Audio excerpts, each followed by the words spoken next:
You guessed it. It's another Down the Donut Hole trip. Welcome everybody. And today we're talking about some old ideas like the family farm. Yeah. Even if you're not farmers. Yeah. And what we mean by that is like a communal dwelling.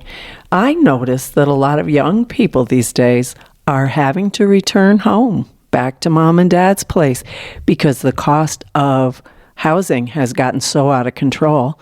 And getting out of the gate with your student loan debt and a very limited resume, a lot of young ones are having a very hard time finding work. And it's gotten worse because government agencies, both on a city, state, and national level, a lot of that funding has been cut for those positions. And so here's these kids, I'll call them kids, coming out of college, and there's a lot fewer opportunities. And all this talk yesterday, we were talking about AI and Rosie and, the healthcare industry as connected with those things. AI does not give people a wonderful feeling when they think about what's that going to mean for job opportunities. So, yeah, AI doesn't care about that. No. The other thing too with the younger generation, you see that trend where they just don't want a car, they don't want a license or anything because they understand how expensive it is to keep a car, even if you're not using it. Do you remember when that was kind of a thing? You turned 16 and that was the earliest you could get your permit. And boy, oh boy, the second you turned 16, you showed up at the DMV and got the paperwork in and then started. I actually got my motorcycle license first. Really? Mm-hmm. Did you have a motorcycle? Yeah. That's probably why. Oh, yeah. Something you could afford, car, maybe not so much. Was it one of those egg beater types or? Yeah, just a single cylinder, yeah. That's cool. I didn't know. You were 16? Yeah. Wow, Dave. That's pretty good. I knew you had a motorcycle at some point, but I guess I thought it was much later. Nope, soon as possible. Wow. Did you take it to school? No. No, dude. Well, when you're that young too, it's probably a gap between the time that you obtain something like that and when it becomes actually legal. Street legal and also operational. Was it a fixer-upper? No, it was all right. Just a low-powered sort of basic thing. Plus, when you're 16, keeping the money for fuel, and I know gas was a lot cheaper then than it is now, but that's not nothing when you're a kid. I'm going to really date myself here, but I can remember way back when it was as low as 30 cents a gallon. Wow. You want to know something? $29.9 actually. I can't comment on that in terms of you being old because I was in such a head fog at that age that I don't think it blipped my radar how much gas cost. My dad would give me a lift where I needed to go. I had an evening job. I worked in a movie theater. And I don't even think I thought at all about how much gas cost. And so you're way ahead of where I was when I was 16. Yeah, well, you were in the big city. Not really a big city. It was the town. Yeah, tongue-in-cheek, big time. Yeah. Wow. Anyway, what do we think about that? Now, recently we've had a close family person. The father has wound up in the hospital. He's in his late 80s. Mom is 82, and she's doing well. She's done well right along, but she's 82. They have a big house out in the country. It's not in the city or a big town, Dave. And consequently, she's on her own. They have 3 kids. All of the kids live in different states, I believe, or a distance away from mom and dad. And so mom is dealing with this pretty much on her own. They have good neighbors. They have some friends. But it's not like leaning on family. And so now the conversations are beginning to open up about how much longer can mom and dad live there by themselves, because the kids don't want anything to happen to them. They don't want to be a problem. Nobody's looking forward to giving up their life. But the truth is, for dad at this point, staying in the house he's been in for a long time, seems like a really good decision for them because he knows his way around. He has a higher degree of autonomy because he knows his way around the house. He's done the same things all of these years. And so the issue is, should one of the kids try to wind up their affairs where they live and maybe start fresh and move in with mom and dad? Sure. The answer to that is yes, especially if they can do their work virtually or online or whatever. Well, with the population aging up, the idea of being able to work from home was really attractive for a lot of people because I know a lot of young people, middle-aged people, are providing care for their boomer parents or older or grandparents. And so being able to work from home was a real boon. It allowed for a much higher degree of flexibility, a lot less cost. You didn't have to keep a separate car to run into the office every day, which can be a schlep. Or you were not sitting on a bus or a train for a significant commute. And so that was answering the problems of really a whole generation to a very high degree. It was helping out with childcare because parents could take turns taking care of the kids. The work was getting done. Most businesses have described a higher degree of productivity with the work from home methodology. And so now we're looking at that and we're thinking if you are planning to help out with elder care, do we need to revisit that? I know a lot of businesses have demanded that people return to the office. RTO. I found that that's what that means. Did you know that? RTO. Return to office. Yeah. So there's a lot of unnecessary such things as putting everything down to 3 letters. Yeah, but it helps. You're in the know, if you know what RTO means in that. Anyway, a lot of companies insisted that their workforce return to the office, if not every day, then on a hybrid schedule where they were in for a few days and out for, a number of other days. But a lot of them were doing that because the companies have real estate. And that real estate has been sitting pretty much dormant since the pandemic began. And so it's kind of self-serving to demand that a work plan that was resulting in a higher level of productivity, that we abandon that because of real estate, which may have outgrown its usefulness.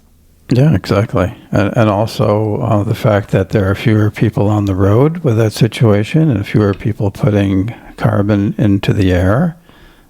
It does seem selfishly serving. Yeah, it really does. Now, I know that some of the DOGE cuts were for real estate. They were canceling leases. They were putting real estate up for sale, which the for sale real estate, I have a harder time, thinking that that's a great idea off the top, especially because we haven't really seen the thinking on that, the documentation. How did you arrive at putting these government-owned facilities up for sale? How did you reach the decision that that was smarter than maybe repurposing those buildings for something else and hanging on to them?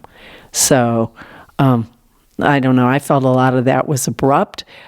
Canceling the leases on facilities, maybe. You're not on the winning end of leases usually. It's money going out the door and you don't really see any potential for upside, but it seems like, especially in Washington, real estate is kind of a good investment, I would think, if you keep it up. But, So back to my friends. That is a hard thing. And I know for you and I, we sometimes hear from our kids when we're off on our adventures, and they're not always thrilled about our adventures. Now, this is an aspect we haven't brought up before, that a lot of they consider antics. A lot of our antics does not give them comfort. When we're traveling around on buses or sitting out waiting for buses in thunderstorms, and our kids learn about that, it's not something that they're thrilled about. And we hear about it, don't we? Sure. So what do they expect us to do? Well, sit around and do nothing or bother them all the time. No, right? I don't think. And by the way, we're not that old, frankly. You're talking about 80s and stuff. We're not there. No, not yet. Not yet. But it's on the horizon, kids. We can certainly see those numbers perched out there. It's on the horizon for everybody. Well, eventually. It is, but it's a little nearer horizon for you and I, let's say. Just change your glasses prescription, maybe. That's it. Maybe that's all there is to it. You can put it off longer. Be glad you're farsighted or nearsighted, or I don't know. Whatever the case is, yeah. Yeah, one of those. But certainly when you reach our age, when you're retirement age, and we're a notch or so over that, it's time to really take a look at those things. Now, we talk regularly about taking a walk, having a look at your diet, modifying your diet a little bit, taking care of some little problems around the house to reduce your stress, tuning into stressful news stories judiciously, and other ways that you can handle things that just kind of get you very anxious. We talk about that stuff regularly. And so now I think it's time for us to talk about how would you, if you decided that it was looking less likely like you were going to be able to manage your single family home or wherever you're living now on your own, how would a family, let's say, construct an arrangement that everybody would be comfortable with going forward, that would be as easy on everybody as possible? So for our friends with the 3 kids, the 3, all males, one is married, 2 are married, and 1 is a bachelor. And so I think the married ones think that it would be less intrusive for the bachelor to move home with mom and dad, and then the house would become his at some point, undisputed his. Not that's logical. Yeah, that sounds probably like the straightest forward plan, I would think. Now, in terms of our kids, everybody says, you guys, we're not comfortable with you taking long hikes with backpacks, and some of the places you go are not safe places. And so we do they're not hear comfortable with us being healthy, essentially. Well, do you remember when our parents were our age, the age that we are now? Our perception of them was that they were old.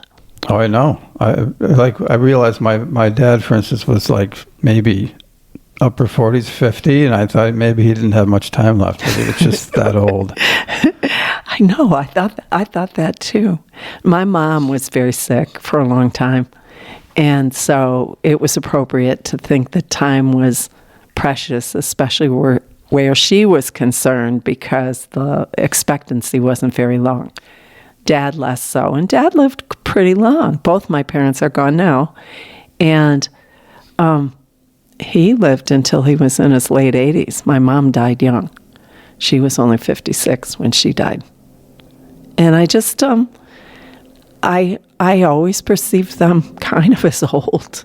And even though my dad especially was very active, he liked to hunt, he liked to fish. He did not like driving, so he wasn't really inclined to take long trips or anything.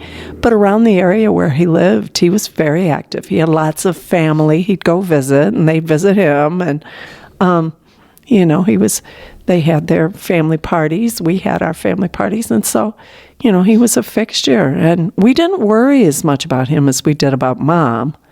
But your family, your parents, I love them both very, very much. But I did worry about them, and they did seem old to me. I think in ways older than my dad. I'm not sure why that's my perception. Well, we did go to live with them for a total of 2 years plus for a while. Yes. And because we were the most able to do that at the time among the siblings. So that, that's a good option, especially for somebody who's struggling with memory issues, which is what was plaguing my mom, unfortunately, during that period of time. Yes, it was good. They got to stay in their house. The extended family didn't have as many worries because somebody was on site. Mom, at that point, you could not really be comfortable that she wouldn't try to go home. At that point, she had forgotten that this was the house that she and Dad had lived in for, almost 20 years. And she completely forgot that. It seemed foreign to her, and she was always wanting to pack up and head back to familiar ground, which would be places that she remembered from years back. Yeah, they call it sundowning in the industry. Yeah, it was funny because that's the time of day that she had the biggest problem with it. So I can understand why they call it that, where she would just, say to Dave's dad, "Come on, let's go. I want to go home." And she would have a bag packed with her clothes in it and some other things she deemed precious. And she would be ready to take off. And there were a few times where she actually did. She left the house. And one night in particular, we didn't miss her gone. We all thought she was in her bedroom. And at some point, she had come out. She had her purse apparently in her jacket out on the porch. So this was kind of premeditated. And she, Duck. I know. It's like we're at the airport, but we're not. No, we're quite a ways from the airport, and these are small planes that are flying over a valley. I get the impression that maybe it's flight instruction happening there, because he's been over 3 or 4 times the last few days especially. So anyway, that's what you're hearing if you hear it. Don't fear for our safety. We're okay. And don't let our kids know, because they'll be worried that we're in some kind of a drop zone or something. So. Yeah, we decided to take a tour in a battle-torn area or something. Yeah, for the thrills. Hey, let's think about that. No, don't tease the kids. You know better.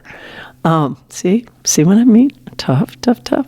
Anyway, that was good that we were there at the time. We feel good about it. I think Mom, especially at that time, she wasn't sure who I was, certainly. Dave and I had been married a long time, and she did not remember who I was. She thought you were the maid or the day nurse or something? Yeah, the day nurse, like kind of a helping hand or something like that. But I think she thought that I had a crush on you, which I did. She picked right up on that. One day, as it began to get later in the afternoon, she wanted to know how you were getting home. Yeah, she used to ask me that. And then not just on one occasion. She'd say, really sweetly too, "And how are you getting home?" And I used to say, "Oh, don't worry about that. I'll get my way where I belong." Oh, it was very cute. Anyway, she's doing pretty well. She is now... No, you got more to the story. I wasn't going to tell it, but I'm sure you will. No, go ahead. Oh, no, I'll keep that one. Anyway, long story short, she opened up our bedroom door one night, and of course we're just sleeping. We're just, an old married couple for many, many years. In bed sleeping together. And Mom was quite taken aback with that. But the good thing about dementia, she didn't remember it by the following morning. So it all worked out okay. But it was after that I was a lot more careful to make sure I put the little hook on our door. Well, she must have liked you well enough. Even so, or she would have taken the broom to you or something. Yeah, true. Stop taking advantage of my son. Her poor boy. Yeah. Oh, goodness. I have kind of theories about Alzheimer's. And I will say that one of the things that I really enjoyed about our time there is breakfast. We'd sit at the breakfast table and we'd be sipping our tea, and we'd make sure that they both got their meds, especially Mom, who sometimes if she wasn't feeling it, you'd find them later on the floor or in a apron pocket or something like that. Anyway, we'd make sure she actually took them, and I did breakfast. I cooked 2 meals a day there, breakfast and supper, and usually they got up too late to even worry about lunch. So we'd kind of loiter over breakfast, and she began telling stories about her youth. And we heard those same stories often. And I realized that with media, how many times does a commercial have to run before the message sinks in to the viewer? And the number is pretty high.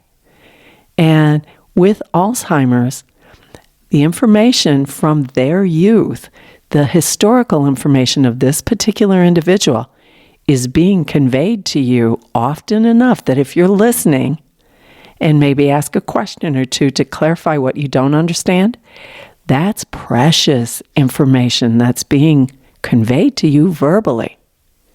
And so while dementia is, nobody wants dementia, or they don't want to see their family suffer from it. And it doesn't always have to get to the state of dementia for older folks to repeat themselves, because I find myself doing that more and more. But the information that's being conveyed to you is precious. And if you are a journaling person, it's not a bad idea to go write it down. You know, after those stories, after you've heard them a few times, write down the gist of it, write down the date that you heard it, and maybe kind of update how many times you've heard that. Because if they tell those stories again and again, it seems to me that that's vital information to them. That's something that's precious that they want you to know about. They want the future to know about. And so I take kind of a very, consider it like a sacred duty to pass that information along. And that way it takes the sting out of it, especially if it's an acute situation of dementia and you're hearing it all the time. But if you take it as your sacred duty to learn what they're trying to tell you and pass it along or put it where it can be found by future generations, you'll be doing a good thing. And someday somebody will thank you for doing that, because I so wish that I had had more time with my grandparents when I was an adult. Well, it's definitely the benefit of having a communal living situation, yes, as opposed to just putting them, in some sort of a care facility. Yeah. That you would miss all that. Well, also, I think that you have a higher degree of satisfaction under most circumstances that they're getting good care. And that's the presumption, but often, sadly, not the case sometimes. In some facilities, no, it's true. I mean, there are we see lawsuits all the time being leveled at care facilities that have missed their obligations to do the right thing. But if in communal or nearby living situations where multi-generations come in contact with each other more regularly, not on an appointment level, like Saturday, we're going to go to the nursing home and visit Grandma. But if Grandma's in there and maybe she's listening to a TV show or just sitting enjoying the view out the window, or maybe she's still able to do some little craft that's kind of a comfort to her.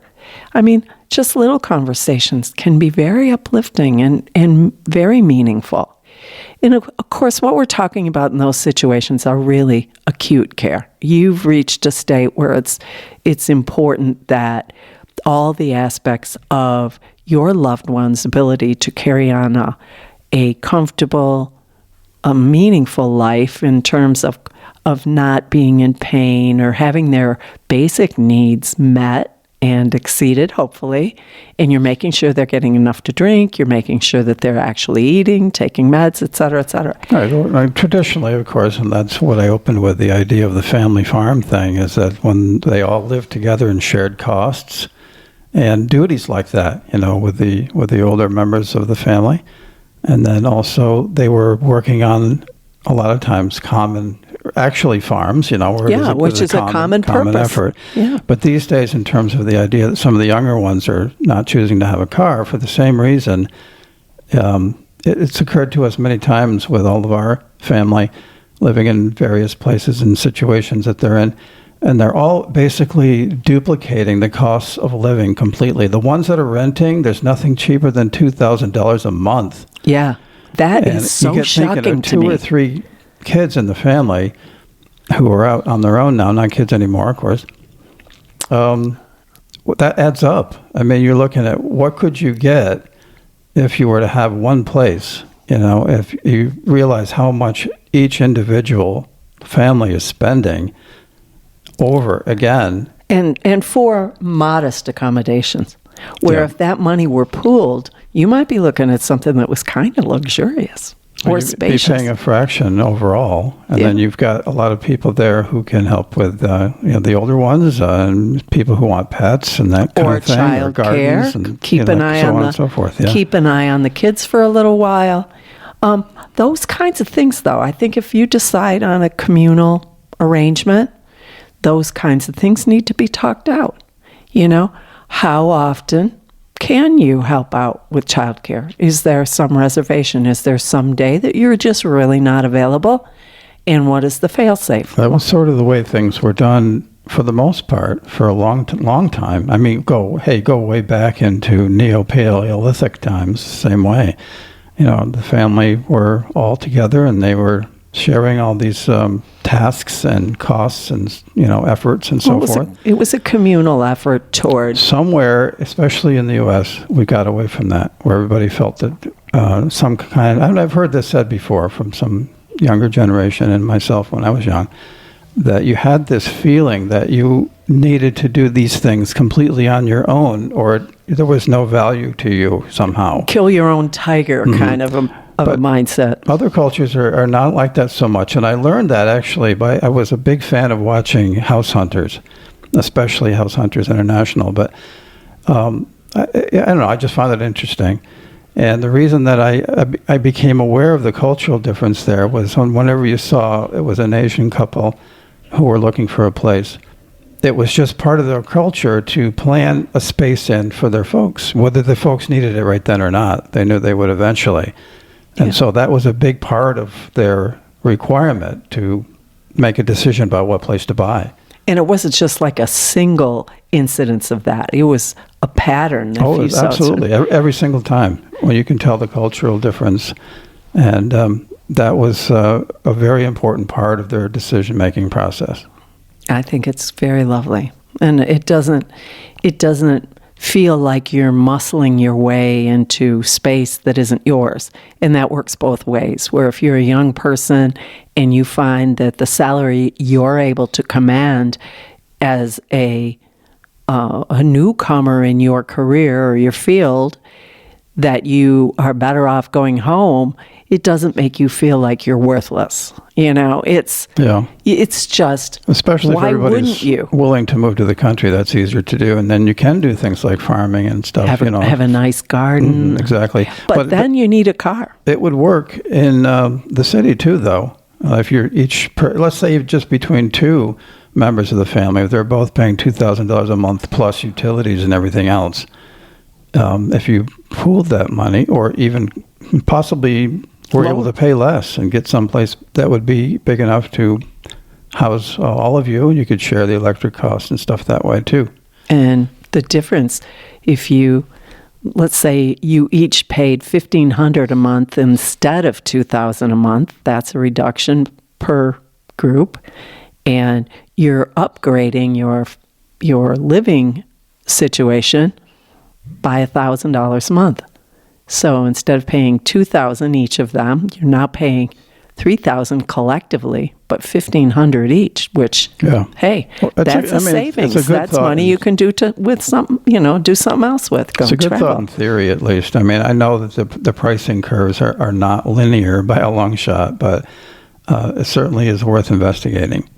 You know what I like the look of are these pieces of property where people put up multiple tiny houses, and then they have sort of like the communal meeting space. It's like a kitchen, and there's a nice ample room for plenty of dining and a party and that sort of thing. So everybody kind of retires to their small, very compact, maybe not as compact as some of these ones that you see mounted on trailers, but small houses with little porches and, some big flower pots around with plants and that. So they're nice, very efficient, private spaces that people can retire to. And then a big shared space that everybody is responsible for taking care of. I like that idea.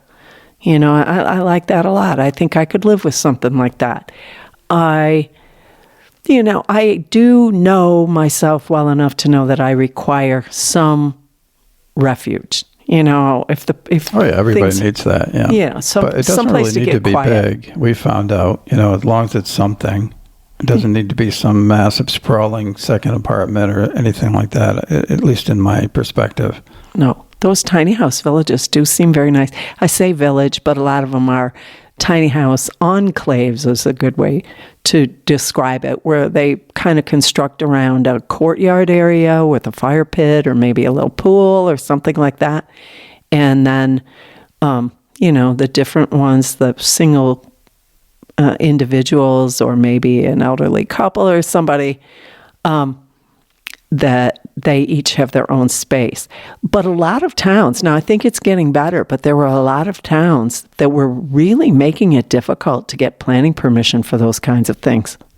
I know that country properties that are zoned agricultural, that it's more permissible for them to have structures, small structures built on those properties. But I think there have always been ordinances about you couldn't live in those outbuilding type things. I think it's changing. I think the mindset is changing somewhat with that. I think it was difficult for local governments, planning agencies to figure out how to tax those. And I think that has been... Oh, they're pretty good at that. Well, they figure it out eventually, for sure.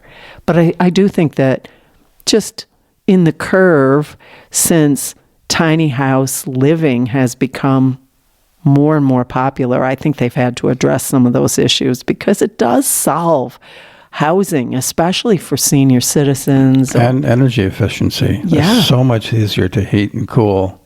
Yeah. I mean, so much you can do with the solar, and we're always talking about that sort of thing.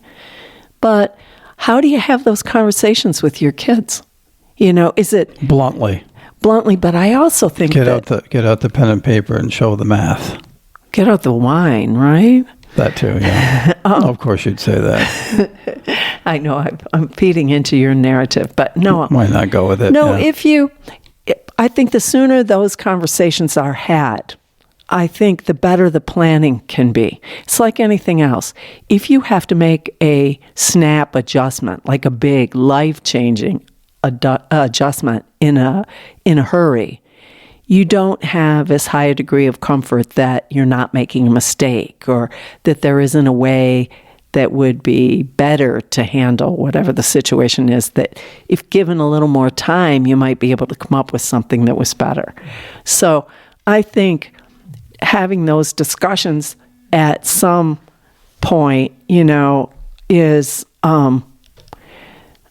it's wise to do it before it's an emergency. And I kind of wish that it was the young ones bringing it up and not the senior citizens, or vice versa. If whoever is in need of this arrangement the most should not be the one to bring it up, ideally. Don't you think? Yeah, that's probably true, yeah. The other thing that we've talked about before, I think, here and there, is how much money you could save on food costs by being able to buy 25-pound bags of rice and that kind of thing. And store them communally. Right. Yeah. Yes. And all of that, I think, is starting to make more sense to people because people are worried. We've talked about it on many podcasts. People are very worried right now. And I personally believe that they have grossly overestimated people's resilience in terms of dealing with a long-haul economic upheaval. And you watch the news, you see there's been some huge stock market hiccup, and then all of these threats and these businesses that are very worried about their longevity. And then a day or two later you read, everything's fine. The unemployment numbers look okay, and the rate of rising inflation has slowed, and so they try to tell you that is fact, but for some reason it doesn't feel it. It could be actual fact, but what they're not telling you is how many decimal places there are there to consider. Like it's better by 0.00013. Yeah, some infinitesimal like that. So, yeah, I don't know. I think that spending zero time considering how to move forward is a bad idea. I also think that fretting about what's going to happen in the future is also not good for a person. And I think having a fairly good idea of the cost of maybe assisted living facilities, nursing homes. It's prohibitive. Well, we've learned that. It's absolutely prohibitive. But that may not be so to the degree that it is for, middle-class families. Maybe families don't worry about that as much. Maybe they got it covered. I don't know how you could cover some of those bills. We've seen that's crazy.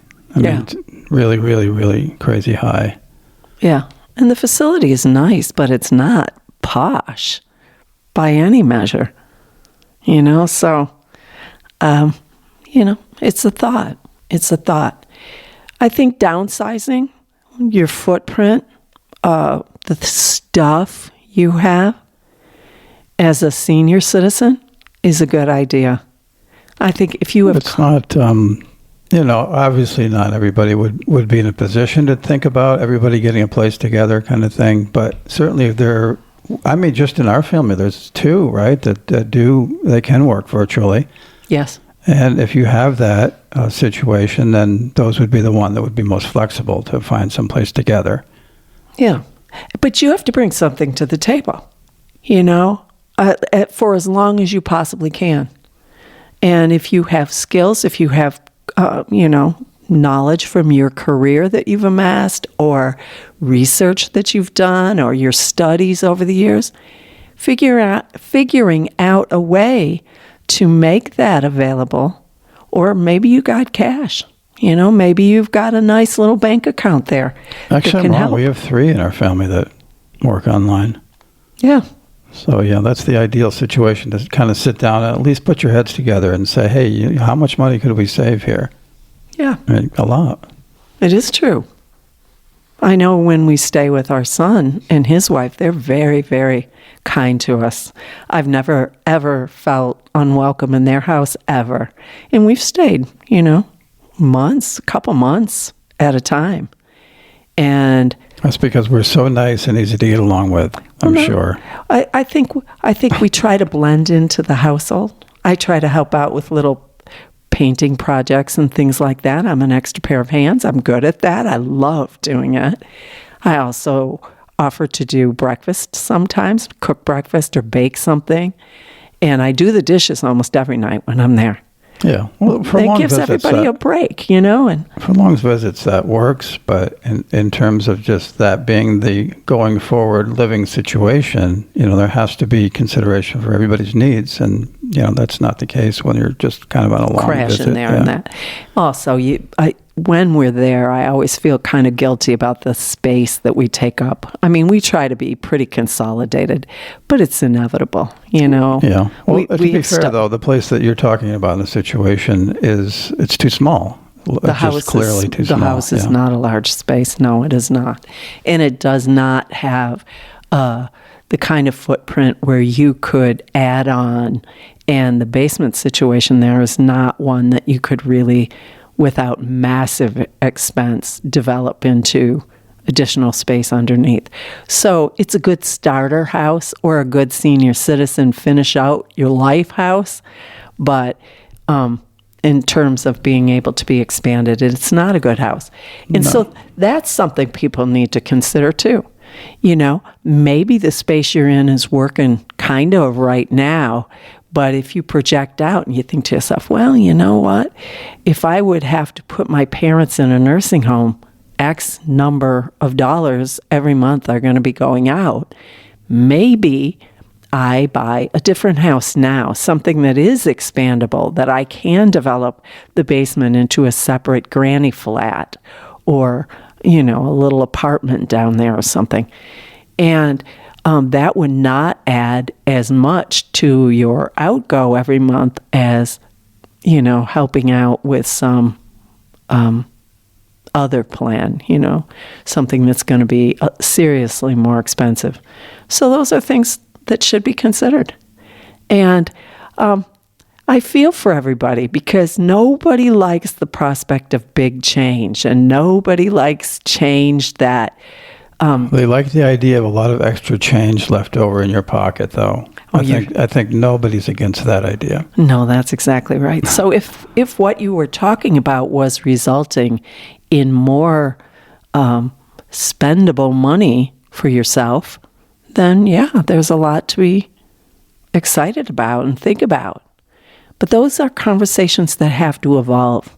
And I like just looking at real estate. If there's a certain area where your family is pretty well set up, having a look at real estate and seeing what's out there, compare and contrast prices, understand if you own your own property, what could you get for that property in today's market if you sold that? And then, if you have a look at what's available in the area where your family is located, those are good starting places. And you can do that kind of research quietly and on your own so that you begin to formulate, a much clearer picture of what these kinds of adjustments would involve. And that's nothing but good. Information, all the information you can gather is beneficial when you're looking at, how do we do this as wisely as we can, as cost effectively as we can, as smoothly as we can. And as I started to say, take a look at your stuff. How much stuff do you have? Oh, and how much you can save by not having to pay high prices on the airline over the holidays. Here we go. Because you'll all be there already. Yeah, that's nice. It is nice. And what I love about being around my family is I love the opportunity to have impromptu dinners. Just somebody cooks up something. My daughter-in-law is a really good baker. She makes the best blueberry muffins I have ever had in my life. She makes cheesecakes. She makes brownies. She makes chocolate chip cookies. She does all of these wonderful things. If we were able to save money, then she could work less and we'd get more baked. She works really hard. She's really lovely. I'm one of those people in this world that's truly blessed with my daughter-in-law and my sons-in-law, and I'm just really lucky. So, those kinds of things. Sometimes she does that, bakes those things in the evening, and we sit and we have a cup of tea. Sometimes we watch a movie together or something, and it's just so sweet in those moments. We don't plan that. It just kind of evolves because we're all together, and we know that, over the span of a year, the actual time that we're together is pretty small. And because we live far away from each other, it's very precious. And I do think that we respect each other very much. And I think that all of us have kind of the mindset that we want to help each other as much as we can and take care of each other. I think that's the key. Yeah, I think that's all there, definitely. But, sort of getting the idea going. We've been lobbying about the idea for a while now, talking about communal living. And, on the surface, I think we get some, at least semi-positive feedback on the idea. But it's coming around. I'm hearing more of it. It's not a bad idea for you, everybody, to have a think about that and see if that's a possible way forward. That's right. And we are hearing it more from the young ones than we used to, because they're running the numbers. They're seeing what's going out of their monthly paychecks, and it's become really unacceptable to continue on the pattern we're on. That's true. The younger generation are thinking about those things more than I think. They absolutely are, more than they did before. Yeah. And so if you've done a little bit of the homework on it, looking at the real estate and, the potential for savings, what can you get? If we pooled finances, then you make sure your paperwork is ironclad. You set up your ground rules, like at any club that you're a member of. there's a list of rules that you have to abide by to take advantage of that arrangement. And, co-living situations are no different. And with that, I am truly out of time. And so I will say, have a great evening, folks, and we'll talk tomorrow.